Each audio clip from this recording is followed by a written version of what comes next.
మగవులు మెచ్చే ఆషాఢం sale Chennai shopping mall ఆడి KG sale.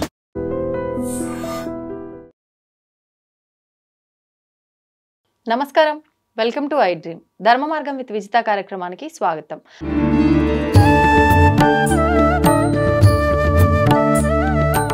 ప్రస్తుతం మనతో పాటు ఉన్నారు ప్రముఖ ఆధ్యాత్మికవేత్త, దత్తాత్రేయ ఉపాసకులు లతా బొట్ల గారు. ఇప్పుడు వారితో మాట్లాడి మరిన్ని విషయాలు తెలుసుకుందాం. అమ్మ నమస్తే. నమస్తే విజిత.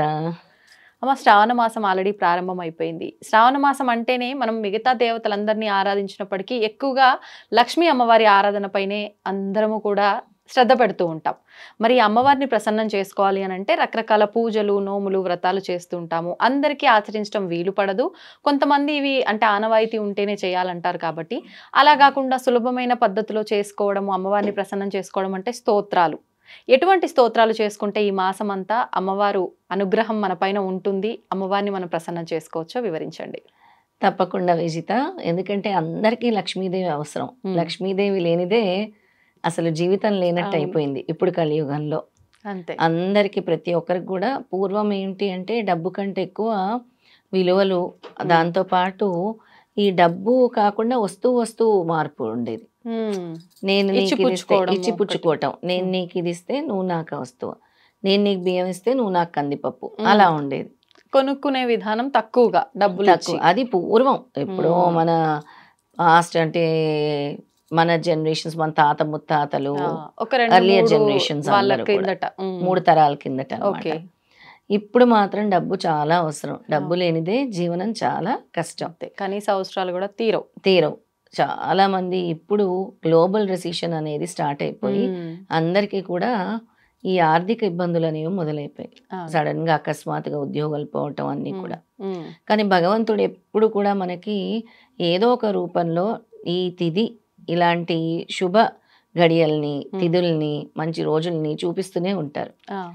అలా భగవంతుడు చూపించిన రోజుల్ని మనం వినియోగించుకోవాలి. అందులో ముఖ్యంగా పౌర్ణమి తిథి. అవును, అలాగే ఆ పౌర్ణమి తిథి రోజే వరలక్ష్మి వ్రతాలు చేసుకుంటాం శ్రావణ మాసంలో. శ్రావణ మాసంలో శ్రావణ సోమవారాలు, శ్రావణ మంగళవారాలు, శ్రావణ శుక్రవారాలు, శ్రావణ గురువారాలు, ప్రతిరోజు కూడా శనివారాలు విష్ణుమూర్తికి, శ్రావణ సోమవారము ఈశ్వరుడికి, మంగళవారము గౌరీదేవి పార్వతీదేవికి, ఇక బుధవారం వచ్చేసి మన షణ్ముఖుడికి చేస్తారు. అలాగే వినాయకుడికి కూడా చేస్తారు విఘ్నాలు తొలగటానికి. అలాగే గురువారం గురుదేవుడికి అంటే అనఘాస్వామి అనఘాలక్ష్మికి కూడా చేస్తాం. శుక్రవారం మహాలక్ష్మికి చేస్తాం. శనివారం విష్ణుమూర్తికి చేస్తాం. అంటే ప్రతిరోజు కూడా విశేషమైన రోజే. ప్రతిరోజు విశేషం, చాలా చాలా విశేషమైన రోజు అన్నమాట. అందుకనే ప్రత్యేకంగా ఎటువంటి స్తోత్రాలు పఠిస్తే మీకు లక్ష్మి అనుగ్రహం కలుగుతుంది, ఏ విధంగా మీరు స్తోత్ర పారాయణం చేసుకోవాలి, అలాగే ఎటువంటి దీపాలు పెడితే అమ్మవారి అనుగ్రహం లభిస్తుందో తెలియజేస్తాను. అలాగే అందులో ప్రతి ఒక్కరింటికి కూడా అమ్మవారు రావాలని కోరుకుంటారు. రావాలి అని అంటే ముందుగా వాళ్ళ ఇల్లు శుభ్రంగా ఉండాలి. శ్రావణ మాసంలో ఇంటి ముందు కూడా తప్పకుండా కల్లాపు జల్లి లక్ష్మీకరంగా ఉండేలాగా ముగ్గులు వేసుకోవాలి. అందమైన ముగ్గులు వేసుకోవాలి. గుమ్మాన్ని కూడా చాలా శుభ్రంగా ఉంచుకోవాలి. ఈ శ్రావణ మాసం అంతా కూడా నేతి దీపాన్ని గుమ్మాల దగ్గర వెలిగిస్తే కూడా చాలా మంచిది. మెయిన్ డోర్ దగ్గర గుమ్మం అలంకరణ చాలా ఇంపార్టెంట్ శ్రావణ మాసంలో. అంటే ప్రతిరోజున శుక్రవారం, మంగళవారం, శుక్రవారం, ముఖ్యంగా మంగళవారం శుక్రవారం చేసుకుంటే చాలా మంచిది. గుమ్మానికి పసుపు రాసి వరిపిండితో ముగ్గులు వేసి, అలాగే మంచి లక్ష్మీ కుబేర ముగ్గులు ఉంటాయి, లక్ష్మీకరమైన ముగ్గులు ఉంటాయి, చుక్కల ముగ్గులు ఉంటాయి, అలాంటివి కూడా వేసుకోవచ్చు. సాయంత్రం పూట దీపం, ఆవునేతి దీపం సాయంత్రం పూట తమలపాకు వేసి రాళ్ళు ఉప్పు వేసి దాని మీద మట్టి ప్రమిద పెట్టి ఆవునేతి దీపాన్ని వెలిగించాలి. అంటే లక్ష్మీదేవిని స్వాగతిస్తున్నట్టు. దీన్ని లక్ష్మీ దీపం అనొచ్చా? లక్ష్మీదేవిని స్వాగతించడానికి గృహ లక్ష్మి అంటాం కదా, అలాగా గృహంలోకి లక్ష్మీదేవిని ఆహ్వానించడం కోసం. అలాగే అక్కడ ధూపం పెడితే కూడా చాలా మంచిది. గుమ్మాల దగ్గర మనకి ఇప్పుడు కప్స్ రూపంలో ధూప్ స్టిక్స్ దొరుకుతున్నాయి, అలా ఆ ధూపాలని కూడా అక్కడ వేయాలి. అలాగే దేవుడి గదిలో కూడా సాయంత్రం పూట ఉదయం కూడా తప్పకుండా ధూపం వెలిగిస్తే చాలా మంచిది. ప్రతిరోజు వెలిగిస్తే మంచిది శ్రావణ మాసం, లేదా కుదరని వాళ్ళ మంగళవారాలు శుక్రవారాలు వెలిగించుకుంటే చాలా మంచిది. అలాగే అమ్మవారి దగ్గర శుభ్రం చేసుకొని ప్రతిరోజు కూడా దీపం పెట్టుకుంటే దీపం పెట్టుకొని నేను ఏవైతే మంత్రాలు చెప్తానో ఆ మంత్రాలు గనక పఠిస్తే తప్పకుండా లక్ష్మీదేవి మీ ఇంటికి వస్తుంది, లక్ష్మీదేవి వరిస్తుంది. మరి ఆ మంత్రాలు ఏంటో చూద్దామమ్మా. తప్పకుండా ఆ మంత్రాలను చెప్తాను. అన్నీ కూడా సులభతరంగా చేసుకునే మంత్రాలే ఉంటాయి.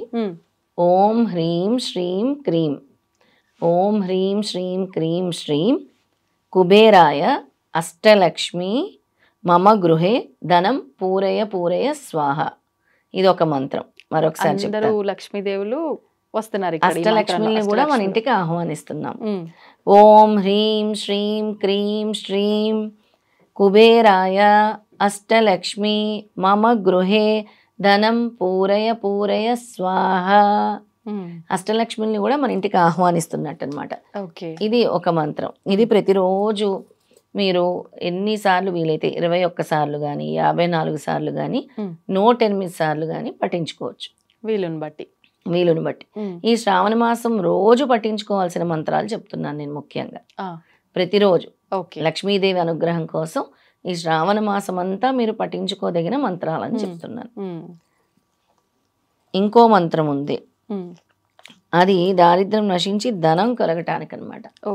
మనకి చాలా మంది దారిద్ర బాధలు అనుభవిస్తూ ఉంటారు. అలా దారిద్ర్యం తొలగాలంటే ముఖ్యంగా ఇది పౌర్ణమి తిథి రోజు, వరలక్ష్మి వ్రతం రోజు చేసుకోవాల్సిన మంత్రము. ఓం ఐం హ్రీం శ్రీం శ్రీయే నమో భగవతి మమ సమృద్ధే జ్వాలా జ్వాల మాం సర్వ సంపదాం దేహి దేహి. ఈ దారిద్ర్యంతో రావాలని సర్వ సంపదల కోసం ఈ మంత్రం. మరొకసారి చెప్తాను. ఓం ఐం హ్రీం శ్రీం శ్రీయే నమో భగవతి మమ సమృద్ధే జ్వాలా జ్వాల మాం సర్వ సంపదాం దేహి దేహి. ఈ మంత్రాన్ని చేయాలి.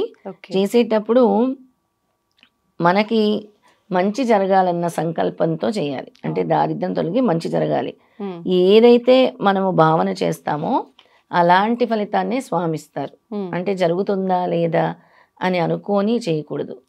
పరిపూర్ణమైన భక్తి విశ్వాసంతో అమ్మవారు ఉన్నారు, నా దారిద్రాన్ని తొలగిస్తారు అని అనుకొని చేయవలసిన మంత్రం అదనమాట. అయితే దీనికి ఇంకోటి కూడా చెప్పారు. ఈ మంత్రము 108 సార్లు పౌర్ణమి రోజు, అంటే వరలక్ష్మి వ్రతం చేసే రోజు, ఎప్పుడు ఎవరైతే వరలక్ష్మి వ్రతం చేసుకుంటారో ఆ రోజు 108 సార్లు దీన్ని జపించారు ఈ మంత్రాన్ని. ఇది ప్రత్యేకించి పౌర్ణమి రోజు. మీరు ముందు చెప్పిన మంత్రం శ్రావణ మాసం అంతా ఏ రోజైనా చేసుకోవచ్చు, ఏ రోజైనా ప్రతిరోజు చేసుకుంటే ఇంకా మంచి ఫలితం ఉంటుంది. ఇది పౌర్ణమి రోజు చేసుకోవాల్సిన మంత్రం. ఇంకో చిన్న సులభ మంత్రం చెప్తాను, అది కూడా ప్రతిరోజు చేసుకోవాల్సిన మంత్రం అన్నమాట. ఓం శ్రీం శ్రీయే స్వాహ, ఓం శ్రీం శ్రీయే స్వాహ. శ్రీం అనే బీజం లక్ష్మీదేవికి అనమాట.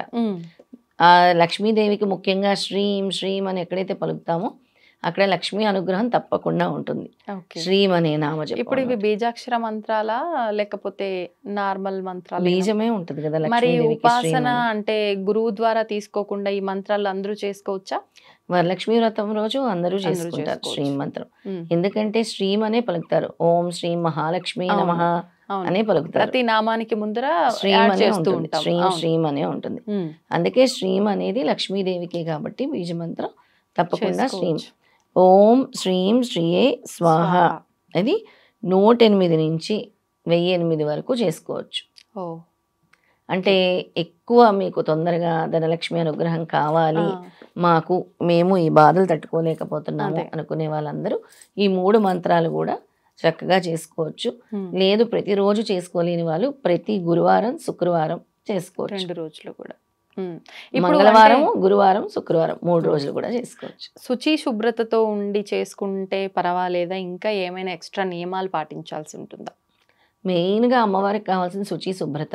చాలా మంది మన వాష్రూమ్ శుభ్రంగా ఉండవు, దానివల్ల కూడా లక్ష్మీదేవి బ్లాకేజ్ ఉంటుంది మనకి. అవునా? చాలా మందికి ఆ వాష్రూమ్స్ ఎప్పుడైతే శుభ్రంగా ఉండవో, ఎప్పుడైతే పక్క బట్టలు శుభ్రంగా ఉండవో, మనం పడుకునే పక్క బట్టలు పరిశుభ్రంగా ఉండవు, దానివల్ల కూడా బ్లాకేజెస్ ఉంటాయి ధనలక్ష్మి విషయంలో. చాలా మంది తడి టవళ్ళు ఆరేయకుండా పడేస్తూ ఉంటారు, దానివల్ల కూడా వాసన వచ్చేస్తూ ఉంటాయి బట్టలు. అందుకే మనం పడుకునే పక్క బట్టలు చాలా శుచిగా శుభ్రంగా ఉండాలి. మనం ఎక్కడైతే వెళ్తామో వాష్రూమ్స్ కూడా చాలా శుభ్రంగా ఉండాలి, ఇల్లు కూడా శుభ్రంగా ఉండాలి. దానివల్లే లక్ష్మీదేవి అనుగ్రహం ఉంటుందన్నమాట. ఓకే. అలాగే మనం ఉంటున్న ఇంట్లో కూడా గాలి వెలుతురు చక్కగా ఉండాలి, అప్పుడు లక్ష్మీదేవి తప్పకుండా ఉంటుంది. ఇంకా అమ్మవారి అనుగ్రహం కావాలి అని అంటే ఈ గురువారాలు శుక్రవారాలు తమలపాకు మీద తేనె వేసి అమ్మవారికి నైవేద్యంగా పెట్టి తర్వాత తీసి చీమలకు వేయటం వల్ల కూడా ధనాదాయం పెరుగుతుంది. ఓ, అంటే ప్రత్యేకించి శ్రావణ మాసంలో శుక్రవారాలు తమలపాకు మీద తేనె వేసి చీమలకు ఆహారంగా వేస్తే ధనదాయం పెరుగుతుంది అనమాట. అలాగే అమ్మవారికి చిన్న వెండి గిన్నెలో తేనె నైవేద్యంగా పెట్టి దాన్ని తర్వాత మనం ప్రసాదంగా స్వీకరించినా కూడా ధనాదాయం పెరుగుతుంది, అమ్మవారి అనుగ్రహం కలుగుతుంది. ఇప్పుడు తేనెకి అమ్మవారికి ఏదైనా సంబంధం ఉందమ్మా? తేనెలోనే కదా, క్షీరంలోనే అమ్మవారు ఉంటారు, క్షీరసాగర మదనం అంటాం కదా, అందులో నుంచి అమ్మవారు వచ్చారు కాబట్టి తేనె అంటే అమ్మవారికి చాలా ప్రీతి. అందుకే తేనె గాని కమలం పువ్వు గాని అలాగే దానిమ్మ పండు గాని ఇవన్నీ అమ్మవారికి చాలా ఇష్టం అనమాట. క్షీర అన్నం గాని ఇవన్నీ కూడా అమ్మవారికి పెట్టే నైవేద్యాలు. అలాగే కాచిన పాలు పెట్టిన ఇవన్నీ మా దగ్గర లేవంటే కాచిన పాలల్లో కొంచెం పటిక పంచదార వేసి పెట్టినా కూడా అమ్మవారి అనుగ్రహం చక్కగా ఉంటుంది. ఓకే, అంటే మనకు అన్ని రకాల ఆప్షన్స్ కూడా ఇచ్చారు ఈ పూజా విధానంలో. స్తోమతను బట్టి వాళ్ళు చేసుకోవచ్చు, ఎవరి స్తోమత బట్టి వాళ్ళు. ఇప్పుడు స్వామి అడిగేది, అమ్మవారు గాని అయ్యవారు గాని అడిగేది అనంతమైన భక్తి. వాళ్ళు మనకి ఈ విధంగా హంగులు ఆర్భాటాలు చేయమని మాత్రం చెప్పలేదు. నువ్వు ఎంత డెకరేషన్ చేస్తే నేను వచ్చి నేను అనుగ్రహిస్తానని అమ్మవారు చెప్పలేదు. నువ్వు ఎంత భక్తితో నన్ను ఆరాధిస్తావో, ఎంత భక్తితో నన్ను పిలుస్తావో, ఎంత భక్తితో నా నామజపాన్ని చేస్తావో అప్పుడు నేను నీతోనే ఉంటానని అమ్మవారు చెప్పారు అన్నమాట. సంతోషం అమ్మా, ధన్యవాదాలు. నమస్కారం. తవ్వుతున్న శివలింగం సరే దాన్ని అట్లా కప్పేసేయండి, చూపించదండి. మూర్తి పూజ కాదు, సాక్షాత్ బ్రజేంద్ర నందన భగవాన్ ఉన్నారు మూర్తిలో. ఏమీ ఆశించకుండా ఆరాధించే వాళ్ళు కూడా ఉన్నారా ప్రభుజీ? నిజమైన భక్తి అంటే మనకు తెలియదు కాబట్టి